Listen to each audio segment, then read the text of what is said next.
నమస్తే, welcome to జనం news. నేను మీ శ్రీలత. ముందుగా హెడ్లైన్స్.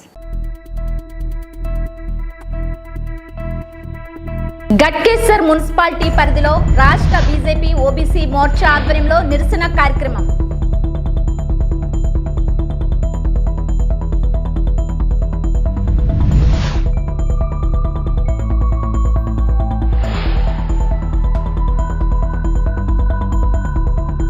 కాసాల 12వ వార్డులో బురదతో అధ్వానంగా మారిన రహదారి.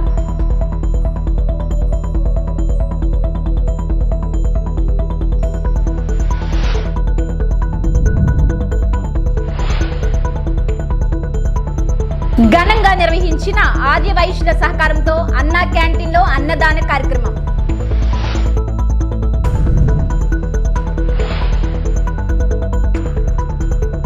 తెలంగాణ రాష్ట్ర మంత్రి పొంగులేటి శ్రీనివాసరెడ్డి భద్రాద్రి కొత్తగూడెం జిల్లా బూర్లం పహాడ్ మండల పరిధిలోని గోదావరి వరద ప్రభావిత ప్రాంతాలను పరిశీలించారు.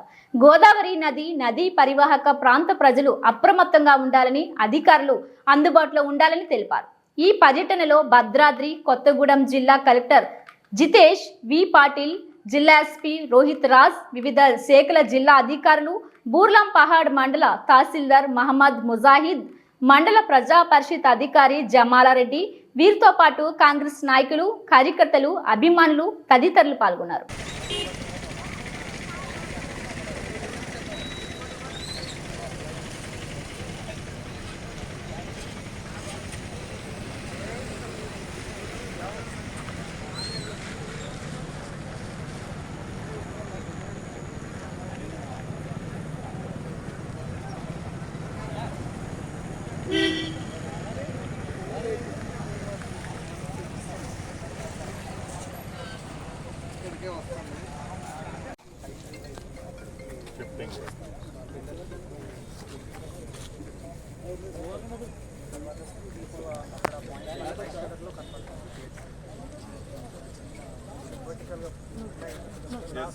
సో అదే మన లిస్టర్ కాంపిటీషన్. సో అక్కడ గోదావరి నుంచి నీళ్ళు రాకుండా బస్తాలు కూడా వేసినారు. షట్టర్ కూడా ఇన్సైడ్కి రాకుండా ఎస్ ఇటు నుంచి అటు రాకుండా. అండ్ ఇప్పుడు అవతల నుంచి పంపింగ్ కోసం పంప్స్ రెడీ అవతల లోకల్ వాటర్ పెద్దగా ఏం లేదు కదా, పెద్దగా రావాలి.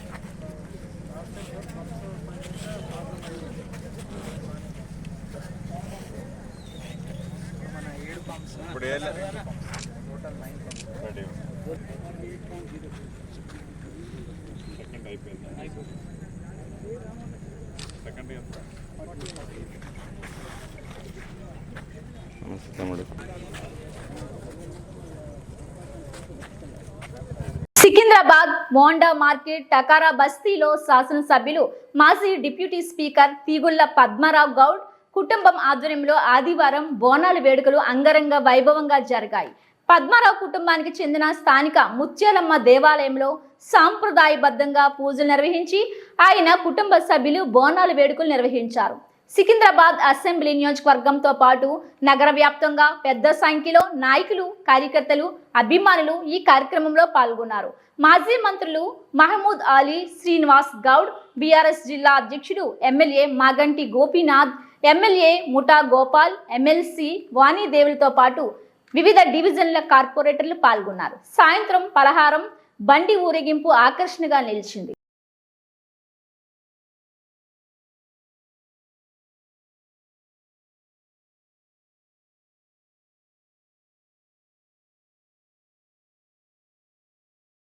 ఓబీసీ డిక్లరేషన్ ప్రకటించాలని రాష్ట్ర బీజేపీ ఓబీసీ మోర్చా అధ్యక్షుడు ఆనంద్ గౌడ్ పిలుపు మేరకు బీజేపీ రాష్ట్ర ప్రధాన కార్యదర్శి దుగ్గ్యాల ప్రదీప్ కుమార్, జిల్లా అధ్యక్షులు చంద్రుపట్ల సునీల్ రెడ్డి నిరసన కార్యక్రమం నిర్వహించి సుల్తానాబాద్ ఎంఆర్ఓ తహసీల్దార్ మధుసూదన్ రెడ్డికి వినతి పత్రం సమర్పించారు.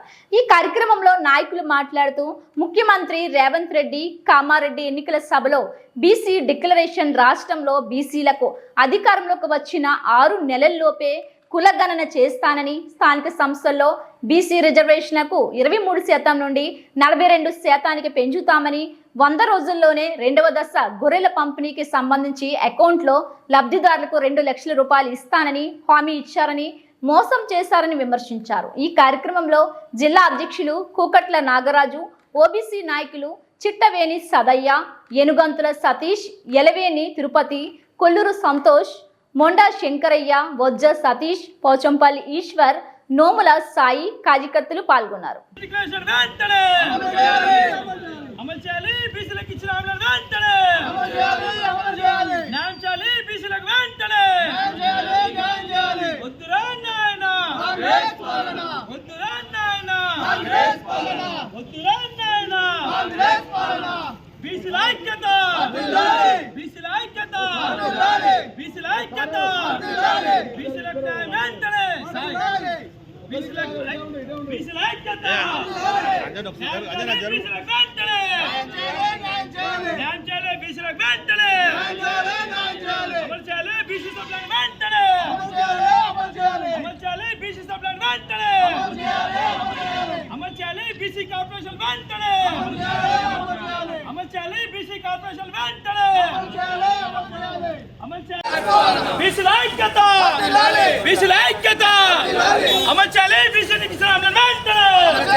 వినుకొండలో జరిగింది రాజకీయ మర్డర్ కాదు, జగన్ రెడ్డి పార్టీ వాళ్ళే ఇద్దరికిద్దరు నరుక్కున్నారు.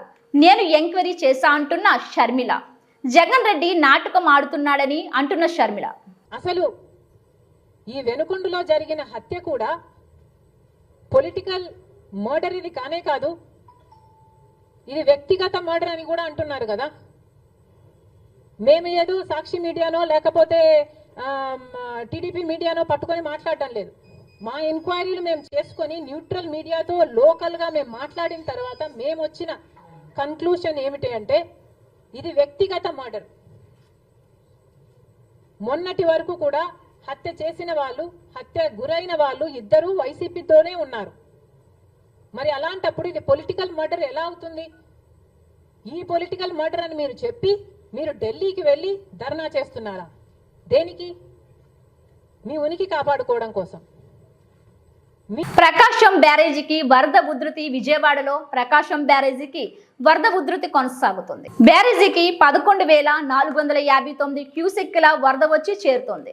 బ్యారేజీ 14 గేట్ల ద్వారా 10,150 క్యూసెక్కుల నీరు దిగువకు విడుదల చేస్తున్నారు. కాలువల ద్వారా మరో 1,309 క్యూసెక్కుల నీటిని విడుదల చేస్తున్నారు. ఏలూరు జిల్లాలో పోలవరం ప్రాజెక్టుకు వరద పెరుగుతుంది. ప్రాజెక్ట్ స్పిల్వే వద్ద నీటి మట్టం 31.7 మీటర్లకు చేరింది. 7,96,686 క్యూసెక్కుల నీటిని దిగువకు వదులుతున్నారు.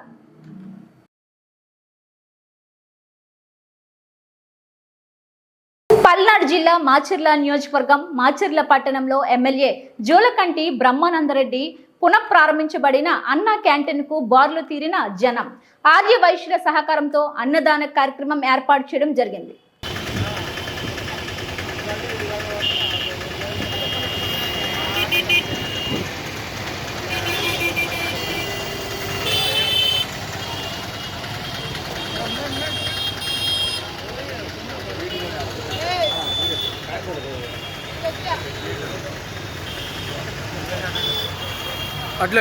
అట్లా వీడియోనే తీసేది.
వస్తా ఒక్క నిమిషం అన్న.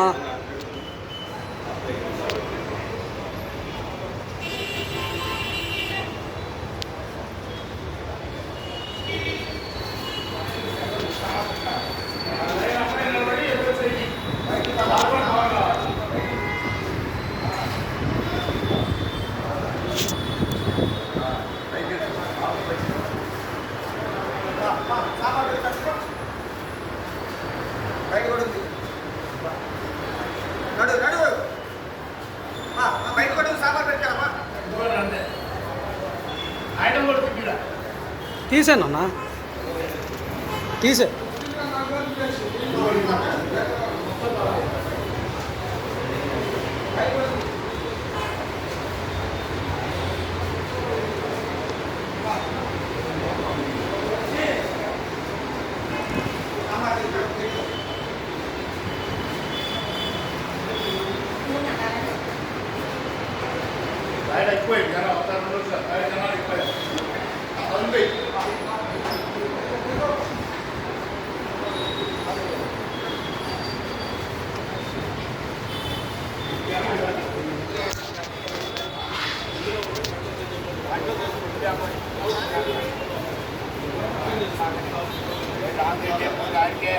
హత్నూరా మండలంలోని దౌలతాబాద్ కాసాల శివారులోని 12వ వార్డులో గత 3 రోజుల నుంచి కురుస్తున్న వర్షాల వల్ల రహదారంతా బురదమయంతో అధ్వానంగా మారిందని కాలనీ వాసులు తమ ఆవేదన వ్యక్తం చేశారు.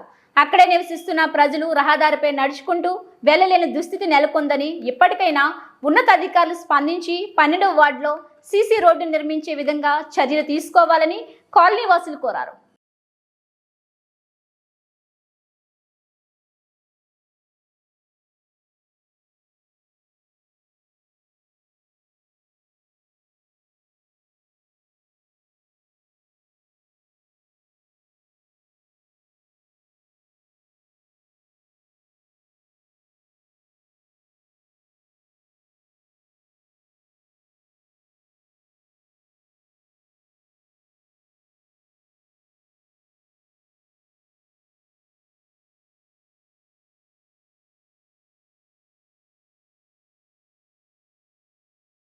భారత విద్యార్థి federation SFI Miryalaguda division committee ఆధ్వర్యంలో ఆర్డీఓ కార్యాలయం ముందు ధర్నా కార్యక్రమం నిర్వహించారు.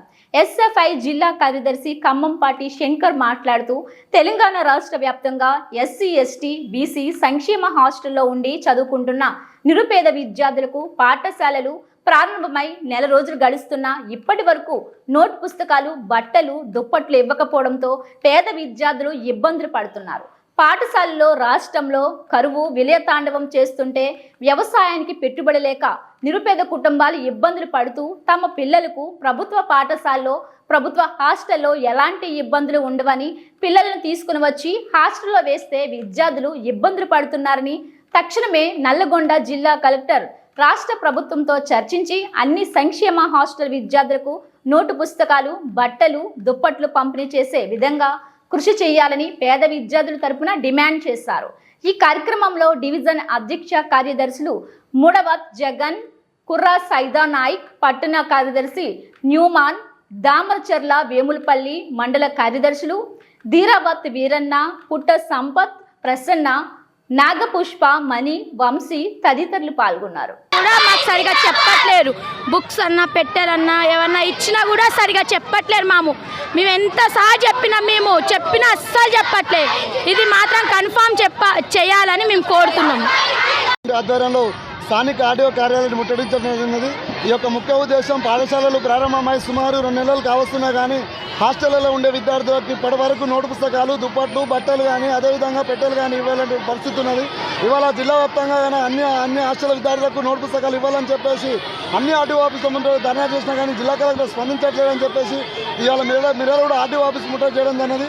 జిల్లాలో 10,200 మంది విద్యార్థులకు, సంక్షేమ హాస్టళ్లలో ఉండే విద్యార్థులకు తక్షణమే నోటు పుస్తకాలు అందించాలని చెప్పేసి ఎస్ఎఫ్ఐగా మేము డిమాండ్ చేయడం జరుగుతుంది. అదేవిధంగా సంక్షేమ హాస్టళ్లలో ఉండే విద్యార్థులకు నాణ్యమైన భోజనం అందినటువంటి పరిస్థితి ఉన్నది. తక్షణమే సివిల్ సప్లైతో మాట్లాడి హాస్టల్ విద్యార్థులకు నాణ్యమైన భోజనం అందించే విధంగా సివిల్ సప్లైతో మాట్లాడి నాణ్యమైన బియ్యాన్ని అందించాలని చెప్పేసి ఎస్ఎఫ్ఐగా మేము డిమాండ్ చేయడం జరుగుతున్నది. అదేవిధంగా మిర్యాలగూడ ప్రభుత్వ జూనియర్ కళాశాల సుమారు 10 సంవత్సరాల నుంచి పోరాటం చేస్తున్నా కానీ ఆ భవనం ఇంకా పూర్తి అయినటువంటి పరిస్థితి ఉన్నది. కాబట్టి తక్షణమే ఆ భవనాన్ని పూర్తి చేయాలని చెప్పేసి, అదేవిధంగా విద్యార్థులకు చెట్ల కింద చదువులే దిక్కెత్తున్నాయి కాబట్టి ఆ భవనాన్ని పూర్తి చేసి విద్యార్థులకు అందించాలని చెప్పేసి ఎస్ఎఫ్ఐగా మేము డిమాండ్ చేయడం జరుగుతుంది. భవిష్యత్తులో విద్యారంగ సమస్యలు పరిష్కరించకపోతే ఎస్ఎఫ్ఐ ఆధ్వర్యంలో అన్ని రెవెన్యూ డివిజన్లో ఆడియో కేంద్రాలలో నిరాహార దీక్షలకు ఎస్ఎఫ్ఐ పూనుకుంటుందని చెప్పేసి ఈ సందర్భంగా హెచ్చరించడం జరుగుతుంది. ఈరోజు మిర్యాలగూడ ఆర్డీఓ ఆఫీస్ ముట్టడి యొక్క ముఖ్య ఉద్దేశం విద్యారంగ సమస్యలు పరిష్కరించాలి, సంక్షేమ హాస్టల్ ఉన్నటువంటి విద్యార్థుల సమస్యలు పరిష్కరించాలనేసి ఈరోజు మిర్యాలగూడ ఆర్డీఓ ఆఫీస్ ముట్టడి చేయడం జరుగుతుంది.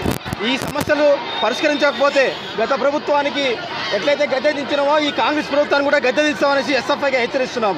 ఈ నల్లగొండ జిల్లాలో 10,200 మంది విద్యార్థులు సంక్షేమ హాస్టళ్లలో ఎస్సీ, ఎస్టీ, బీసీ, మైనార్టీ సంక్షేమ హాస్టల్లో చదువుకుంటున్న విద్యార్థులకు ఇప్పటికే నోట్బుక్స్ రాకపోతే తాటి కొమ్మలపై రాసుకోవాలనేసి ఒకసారి ఆలోచన చేసేటువంటి ఈ ప్రభుత్వానికి మనం తెలియజేస్తున్నాం. అదేవిధంగా హాస్టళ్లలో ఉన్నటువంటి విద్యార్థులకు హెల్త్ చెకప్ చేయకపోతే ఆరోగ్యం సిక్ అయిపోయి విద్యార్థి తల్లిదండ్రులు ప్రైవేట్ హాస్పిటల్లో లక్షాది రూపాయలు ఖర్చు పెట్టాల్సిన పరిస్థితి వస్తుంది. కాబట్టి ప్రభుత్వం తక్షణమే విద్యార్థులను దృష్టి పెట్టుకొని ప్రత్యేకమైనటువంటి విద్యా వ్యవస్థ పైన మాట్లాడి విద్యార్థి అవకాశాలని, విద్యార్థి సమస్యలు పరిష్కరించాలని ఎస్ఎఫ్ఐగా డిమాండ్ చేస్తున్నాం. వరంగల్ జిల్లా వర్ధన్నపేట నియోజకవర్గం ఇల్లంద గ్రామంలో జరుగుతున్న సమావేశానికి ముఖ్య అతిథిగా ఆ సంఘం రాష్ట్ర అధ్యక్షులు గిద్దె రాజేష్ మాట్లాడుతూ స్థానిక సంస్థల ఎన్నికల్లో వికలాంగులకు రిజర్వేషన్ కల్పించేంత వరకు రేవంత్ రెడ్డి ప్రభుత్వంపై యుద్ధం తప్పదని వెల్లడించారు. సివిల్స్ లో దివ్యాంగులకు రిజర్వేషన్లు అవసరమా అంటూ దివ్యాంగుల కోటాపై అనుచిత వ్యాఖ్యలు చేసిన సీనియర్ ఐఏఎస్ అధికారి స్మితా సబర్వాల్ పై సీఎం రేవంత్ రెడ్డి ప్రభుత్వం వెంటనే చర్యలు తీసుకొని ఆమెను ఉద్యోగం నుంచి సస్పెండ్ చేయాలని ప్రభుత్వాన్ని డిమాండ్ చేశారు. కళ్లకు నల్లగంతులు కట్టుకొని వినూత్న రీతిలో నిరసన తెలిపారు. ఈ కార్యక్రమంలో సంఘం రాష్ట్ర ప్రధాన కార్యదర్శి కావలి నరసింహులు, సంఘం రాష్ట్ర మహిళా నాయకురాలు గుడిపల్లి సుమతి, సంఘం వర్ధన్నపేట మండల అధ్యక్షులు జట్టబోయిన శ్రీనివాస్, సంఘం రాయపర్తి మండల అధ్యక్షులు ఇస్లావత్ బాలకృష్ణ తదితరులు పాల్గొన్నారు. మాట్లాడట్లేదు కాబట్టి స్థానిక సంస్థల నుంచి మొదలుపెట్టి పంచాయతీ నుంచి మొదలుపెట్టి పార్లమెంట్ వరకు కూడా రాజకీయ రిజర్వేషన్ కల్పించాలని చెప్పేసి భారత వికలాంగుల ప్రొడక్షన్ సమితి రాష్ట్ర ముఖ్యమంత్రి రేవంత్ రెడ్డి గారిని డిమాండ్ చేస్తున్నాం. కాంగ్రెస్ పార్టీ ఎన్నికల మేనిఫెస్టోలో, మొన్న జరిగిన పార్లమెంట్ ఎన్నికల మేనిఫెస్టోలో కాంగ్రెస్ పార్టీ అధికారంలోకి వస్తే మేము కాంగ్రెస్ పార్టీ పక్షాన స్థానిక సంస్థల ఎన్నికల్లో మేము వికలాంగులకు రిజర్వేషన్ కల్పిస్తామని చెప్పేసి మరి గౌరవ ముఖ్యమంత్రి రేవంత్ రెడ్డి గారు చెప్పిండు. మరి స్థానిక సంస్థల ఎన్నికల్లో వికలాంగులకు రిజర్వేషన్ కల్పించకుండా రేవంత్ రెడ్డి ప్రభుత్వం కనుక ఎన్నికలు పెడితే మాత్రం రేవంత్ రెడ్డి ప్రభుత్వం మీద యుద్ధం తప్పదు. స్థానిక సంస్థల ఎన్నికల్లో వికలాంగులకు రాజకీయ రిజర్వేషన్ కల్పించేందుకు కూడా రేవంత్ రెడ్డి ప్రభుత్వం మీద యుద్ధం చేస్తామని చెప్పేసి కూడా భారత వికలాంగుల ప్రొడక్షన్ సమితి రాష్ట్ర కమిటీ పక్షాన మేము వెల్లడిస్తూ ఈ రోజు మరి ఈ తెలంగాణ రాష్ట్రంలో సీనియర్ ఐఏఎస్ అధికారి అనేటువంటి మరి స్మితా సబర్వాల్ వికలాంగుల సమాజాన్ని ఏదైతే సివిల్స్ లో వికలాంగులకు రిజర్వేషన్లు అవసరమని చెప్పేసి వికలాంగుల సమాజాన్ని అవహేళన చేసి అవమానపరిచేవి మరి వికలాంగుల సమాజాన్ని సభ్య సమాజంలో చిన్న చూపు చూసినటువంటి విధానాన్ని తీరును నిర్దిస్తూ ఈ రోజు భారత వికలాంగుల ప్రొడక్షన్ సమితి రాష్ట్ర కార్యవర్గ సమావేశాల్లో ఆమె వ్యాఖ్యలకు నిరసనగా నల్ల బ్యాడ్జీలతో ఈ రోజు మేమందరం కూడా నిరసన వ్యక్తం చేస్తున్నాం. అందరూ కూడా నల్ల బ్యాడ్జీలతో కట్టుకొని ఈ సీనియర్ ఐఏఎస్ అధికారికి ఉన్నటువంటి మీకు ఒకే చెప్తున్నాం, వికలాంగుల సమాజం దేంట్లో కూడా తీసుకోదు. వికలాంగుల సమాజం మీద అసభ్యకరమైన వ్యాఖ్యలు చేస్తే ఖబర్దార్ సునీతా సబర్వాల్ అని చెప్పేసి కూడా ఈ సందర్భంగా సునీతా సబర్వాల్ భారత వికలాంగుల ప్రొడక్షన్ సమితి రాష్ట్ర కమిటీ పక్షాన హెచ్చరిక జారీ చేస్తూ మేమందరం కూడా ఈ రోజు నల్ల బ్యాడ్జీలతో ఈ సునీతా సబర్వాల్ కి అదేవిధంగా ఇంతవరకు కూడా సునీతా సబర్వాల్ గారు చేసిన వ్యాఖ్యలను మరి రాష్ట్ర ప్రభుత్వం ఖండించాలి. వెంటనే ఆమె మీద 2016 వికలాంగుల హక్కుల చట్టం సెక్షన్ కింద ఆమె మీద కేసు నమోదు చేయాలి. ఆమెను ఉద్యోగం నుంచి సస్పెండ్ చేయాలి. బేషరతుగా సునీతా సబర్వాల్ వికలాంగుల సమాజం కనుక క్షమాపణ చెప్పకుంటే తెలంగాణ రాష్ట్ర వ్యాప్తంగా కూడా భారత వికలాంగుల హక్కుల ప్రొడక్షన్ సమితి ఆధ్వర్యంలో పెద్ద ఎత్తున ఆందోళన కార్యక్రమాల్లో ఉధృతం చేస్తామని చెప్పేసి కూడా ఈ సందర్భంగా తెలియజేస్తున్నాం. కేంద్ర రాష్ట్ర ప్రభుత్వాలు కూడా వికలాంగుల సమాజానికి 2016లో కేంద్ర ప్రభుత్వం నరేంద్ర మోడీ ప్రభుత్వం చట్టం తెచ్చింది. ఏం చట్టం తెచ్చిందయా? వికలాంగుల అట్రాసిటీ చట్టం అని చట్టం తెచ్చింది. వికలాంగుల సమాజాన్ని ఎవరు అవమానపరిచినా, వైకల్యం పేరుతో దూషించినా సరే వికలాంగులు కూడా ఎస్సీ ఎస్టీ అట్రాసిటీ చట్టాలు ఏమైనా ఉన్నాయో వికలాంగుల సమాజానికి కూడా చట్టాలు ఉండాలని చెప్పేసి కేంద్ర ప్రభుత్వం 2016లో చట్టం చేస్తే ఆ చట్టాన్ని దేశంలో కాదు ఈ తెలంగాణ రాష్ట్రంలో కూడా సమర్థవంతంగా అమలు చేయడంలో కేంద్ర రాష్ట్ర ప్రభుత్వాలు పూర్తి స్థాయిలో వైఫల్యం చెందినాయి. సునీతా సమన్వయాలకు ఒకటే సవాల్ చేస్తున్నావు, నువ్వు కనుక వికలాంగుల సమాజానికి బేసినట్టుగా క్షమాపణ చెప్పకుంటే పెద్ద ఎత్తున రాష్ట్ర వ్యాప్తంగా ఆందోళన కార్యక్రమాలు నిర్వహించి నీకు ప్రతిఘటన తప్పవని కూడా ఈ సందర్భంగా హెచ్చరిక జారీ చేస్తూ రేవంత్ రెడ్డి గారు కూడా ముఖ్యమంత్రి గారు కూడా వికలాంగుల సమాజాన్ని అవమానపరిచి వికలాంగుల సమాజాన్ని కించపరిచినటువంటి ఆ సీనియర్ ఐఎస్ఎస్ గారి మీద వెంటనే చర్యలు తీసుకోవాలి. వికలాంగుల యాక్ట్ కింద ఆమెను అరెస్ట్ చేయాలి. తక్షణమే 2016 వికలాంగుల యాక్ట్ చట్టం కింద ఆమె మీద కేసులు నమోదు చేసి ఆమెను తక్షణమే జైలుకు పంపాలని చెప్పేసి కూడా భారత వికలాంగుల హక్కుల పరిరక్షణ సమితి రాష్ట్ర కమిటీ పక్షాన ఈ రాష్ట్ర కమిటీ సమావేశాల నుంచి మేము పిలుపునిస్తున్నాం. వికలాంగుల ఐక్యత, వికలాంగుల ఐక్యత, క్షమాపణ చెప్పాలి. సునీతా సమన్వయ వికలాంగుల సమాజానికి వెంటనే క్షమాపణ చెప్పాలి. స్మితా సమన్వయ వికలాంగుల సమాజానికి వెంటనే క్షమాపణ చెప్పాలి. స్మితా సమన్వయ వికలాంగుల సమాజానికి వెంటనే వికలాంగుల హక్కుల చట్టం 2016 సమర్థవంతంగా అమలు చేయాలి. వికలాంగుల హక్కుల చట్టం 2016 సమర్థవంతంగా అమలు చేయాలి. వికలాంగుల హక్కుల చట్టం 2016 సమర్థవంతంగా సునీతా సమన్వయపై ముఖ్యమంత్రి రేవంత్ రెడ్డి వెంటనే చర్యలు తీసుకోవాలి. సునీతా సమన్వయపై ముఖ్యమంత్రి రేవంత్ రెడ్డి వెంటనే సునీతా సమన్వయపై ముఖ్యమంత్రి రేవంత్ రెడ్డి వెంటనే వికలాంగుల ఐక్యత, వికలాంగుల ఐక్యత, వికలాంగుల ఐక్యత, క్షమాపణ చెప్పాలి. సునీతా సమన్వయ వికలాంగుల సమాజానికి వెంటనే క్షమాపణ చెప్పాలి. స్మితా సమన్వయ వికలాంగుల సమాజానికి వెంటనే క్షమాపణ చెప్పాలి. స్మితా సమన్వయ వికలాంగుల సమాజానికి వెంటనే. ఈరోజు మేము ఈ నిరసన కార్యక్రమంతోనే సునీతా సమన్వయాన్ని వదిలిపెట్టే ప్రసక్తే లేదు. రాష్ట్ర వ్యాప్తంగా కూడా ప్రతిఘటనలు ఉంటాయి. రాష్ట్ర వ్యాప్తంగా కూడా భారత వికలాంగుల హక్కుల పరిరక్షణ సమితి ఆధ్వర్యంలో పెద్ద ఎత్తున నిరసన కార్యక్రమాలు ఉంటాయి. రాష్ట్ర ముఖ్యమంత్రి గారు కూడా ఒకటే హెచ్చరిక జారీ చేస్తున్నాం. వికలాంగుల సమాజాన్ని ఎవరు అవహేళన చేసినా, ఎవరు అవమానపరిచినా, వికలాంగుల సమాజాన్ని చిన్న చూపు చూసినా సరే వికలాంగుల హక్కుల చట్టాన్ని ఈ రాష్ట్రంలో సమర్థవంతంగా అమలు చేయవలసిన బాధ్యత ఈ రాష్ట్ర ముఖ్యమంత్రిగా మీ మీద ఉంది. కాబట్టి రేవంత్ రెడ్డి గారికి ఒకటే, వాళ్ళ ఐఏఎస్ ఆఫీసర్ కానీ వాళ్ళు ఏదైనా కానీ ఈ దేశ ప్రధానమంత్రి అయినా సరే వికలాంగుల హక్కుల చట్టం అందరికీ ఒకే రకంగా వర్తించాలి. చట్టాలు అందరికీ సమన్వయం ఉండాలి. సునీతా సమన్వయాలు చట్టం ప్రకారం శిక్షించే వరకు రేవంత్ రెడ్డి ప్రభుత్వం మరి నిద్ర పోకుండా, మొద్దు నిద్ర పోకుండా ఆమె వ్యాఖ్యలు చేసి మరి రోజులు గడవస్తున్నాయి. ఇంతవరకు కూడా మీద చర్యలు తీసుకోకపోవడాన్ని భారత వికలాంగుల హక్కుల పరిరక్షణ సమితి రాష్ట్ర కమిటీ పక్షం మీద తప్పుపడుతూ తెలంగాణ రాష్ట్రంలో కూడా ఒక సునీతా సమన్వయాలే కాదు, వికలాంగుల సమాజాన్ని ఎవరు అవమానపరిచినా, వికలాంగుల సమాజాన్ని ఎవరు ఏదైనా చేసినా సరే చట్టపరంగా అవసరమైతే గురిశిక్ష విధించే విధంగా కూడా చట్టాలు తీసుకురావాలని చెప్పేసి కూడా ఈ రాష్ట్ర ముఖ్యమంత్రి మేము విజ్ఞప్తి చేస్తూ వికలాంగుల సమాజం ఈ వ్యాఖ్యలను ఖండిస్తూ రేపు భారత వికలాంగుల హక్కుల పరిరక్షణ సమితి ఆధ్వర్యంలో కూడా పెద్ద ఎత్తున 2 రాష్ట్రాలకు నిర్వహించి సునీతా సమన్వయాలకు వికలాంగుల సంగతి ఏదో చెప్తాం. వికలాంగుల సమాజం దేంట్లో కూడా తీసుకోదు. ఈ దేశ ఉత్తమ పార్లమెంటేరియన్ గా ఒక వికలాంగుడైనటువంటి మా జైపాల్ రెడ్డి గారు మన దేశ ఉత్తమ పార్లమెంటేరియన్ గా పేరు తెచ్చుకుంటూ సునీతా సమన్వయాలు ఎట్లా వికలాంగుల సమాజానికి కించపరిచింది. లూయి బ్రెయిల్ గారు వికలాంగుల సమాజానికి అందులో నిప్పియాలా, లూయి బ్రెయిల్ గారు ఒక గొప్ప మేధావి గురించి తెలుసుకోవాలి. మరి ఎంతో మంది మేధావులు వికలాంగులు ఉన్నప్పుడు కూడా వికలాంగులు దేనికి బెక్కరారు, సివిల్స్ ఉద్యోగాలలో వికలాంగులకు రిజర్వేషన్ అవసరం లేదని చెప్పేసి వికలాంగుల సమాజాన్ని కించపరిచే విధంగా మాట్లాడిన సునీతా సమన్వయాలు కనుక క్షమాపణ చెప్పకుంటే పెద్ద ఎత్తున అసెంబ్లీ ముట్టడి కూడా మేము సిద్ధమవుతాం. ఈ ప్రభుత్వం ఆమెను ఆమె మీద చర్యలు తీసుకోవాలి, ఆమెతో క్షమాపణ చెప్పించాలని చెప్పేసి కూడా రాష్ట్ర ముఖ్యమంత్రి రేవంత్ రెడ్డి గారిని విజ్ఞప్తి చేస్తూ మరి ఈ రోజు రేపు జరగబోయేటటువంటి పెద్ద ఎత్తున నిరసన కార్యక్రమాలు కూడా భారీ ఎత్తున మా వికలాంగుల సమాజాన్ని సమీకరించి రేపు రోడ్డు దిగ్బంధం కూడా చేసుకోవాలని చెప్పేసి కూడా ఈ సందర్భంగా తెలియజేస్తూ వికలాంగుల ఐక్యత. పశ్చిమ గోదావరి జిల్లా పాలకోడేరు రైతు ఖాతాలో 6 లక్షల రూపాయలు స్వాహా చేసిన సైబర్ నేరగాళ్లు. ఓ రైతు సైబర్ మోసానికి గురైన ఘటన పాలకోడేరు మండలం గర్గపర్రు గ్రామంలో చోటు చేసుకుంది. వివరాల్లోకి వెళ్తే పశ్చిమ గోదావరి జిల్లా పాలకోడేరు మండలం గర్గపర్రు గ్రామానికి చెందిన రైతు కశ్య వరాహవతారం కుటుంబ అవసరాల కోసం పొలం అమ్మగా వచ్చిన సొమ్ము 8 లక్షల రూపాయలు గర్గపర్రు యూనియన్ బ్యాంక్ ఖాతాలో దాచుకున్నాడు. బ్యాంక్ వారు పంపినట్లుగా రైతు ఫోన్కి లింక్ వచ్చింది. బ్యాంక్ వారు లింకు అని రైతు ఓపెన్ చేయగా దపదపాలుగా అదే రోజు అతడి ఖాతా నుండి 6 లక్షల రూపాయలు మాయమయ్యాయి. దీంతో బాధిత రైతు లబోదిబోమంటూ పాలకోడేరు పోలీసులను ఆశ్రయించాడు. కేసు నమోదు చేసినట్లుగా ఎస్ఐ శ్రీనివాసరావు తెలిపారు. 11,000 ఒకరికి 6,500 ఒకరికి కొట్టుకున్నాను. తర్వాత సెల్ నేను ఇటు పక్కన పెట్టి పడుకున్నానండి. ఫస్ట్ నాకు మెసేజ్లు వస్తున్నాయి. మెసేజ్లు వస్తుంటే లాస్ట్ 1 లక్ష రూపాయలు మెసేజ్ వచ్చిందని గమనించి చూసి 3:30 టైంకి బ్యాంక్కి వెళ్ళాను. బ్యాంక్కి వెళ్ళి వెంటనే మేనేజర్ దగ్గర ఏంటంటే నుంచి చెప్తే ఏంటంటే కట్ అయిపోతున్నాయని చెప్పి ఉన్న డబ్బులు దాన్ని 2 లక్షలు బ్లాక్ చేయించండి ఇక్కడ నుంచి చెప్తే మొత్తం మీద కట్ అయిపోయిందని చెప్పాను.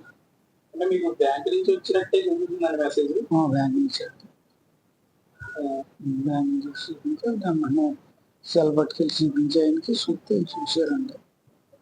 చూసి నా యాడ్ చేసి పైకి ఎక్కడికి వెళ్ళినట్టు తెలుసుకుందామని చెప్పి ముందు అర్జెంట్గా సైబర్ బ్యాంక్కి వెళ్ళి పెట్టమని చెప్పి స్టేషన్కి వెళ్ళి పెట్టమని చెప్పి వచ్చాము. చేసి పెట్టి వచ్చాను. 8 లక్షల్లో ఎంత కట్ అయినాయండి మొత్తం మీద? 6 లక్షలు. అంటే 6 లక్షలు కూడా ఒకేసారి కట్ అయినాయి కదా? వచ్చారు. మామూలుగా 2,50,000 ఉంటుండే ఒకే రోజు. 2 గంటల్లో అండి. 1,00,000 రూపాయలు ఒకటి ఉండే, 50,000 ఒకటి, 1,00,000 ఒకటి, ఆ టైప్లో 6 లక్షలు. ఇలా జరిగాక బ్యాంకుని సంప్రదించారు. వెళ్ళి అమ్మన్నా బ్యాంక్ స్టేట్మెంట్ తీసుకున్నారు సార్? స్టేట్మెంట్ తీసుకున్నాను. ఆయన అమ్ముకున్నా ఎక్కడెక్కడికి వెళ్ళి ఏంటంటే అయితే తీసి ఇచ్చారు. అక్కడ చూసి మళ్ళీ తర్వాత అప్పుడు ఇవ్వాలి. నిన్న కూడా ఏ బ్యాంకులకి వెళ్ళి ఎక్కడికి వెళ్ళి అని కూడా పేపర్ కూడా ఇచ్చారు. పేపర్ కూడా ఉందండి. తర్వాత అట్లే ఎస్ఐ గారికి కంప్లైంట్ పెట్టి సైబర్ వాళ్ళకి కంప్లైంట్ పెట్టి ఇస్తున్నాను. సరే వచ్చేస్తున్నాను.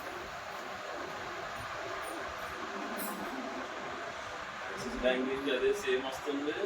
మళ్ళీ వాడు ఏదైతే లైటింగ్ సేమ్ అదే ఇవి బులెటిన్ అప్డేట్స్.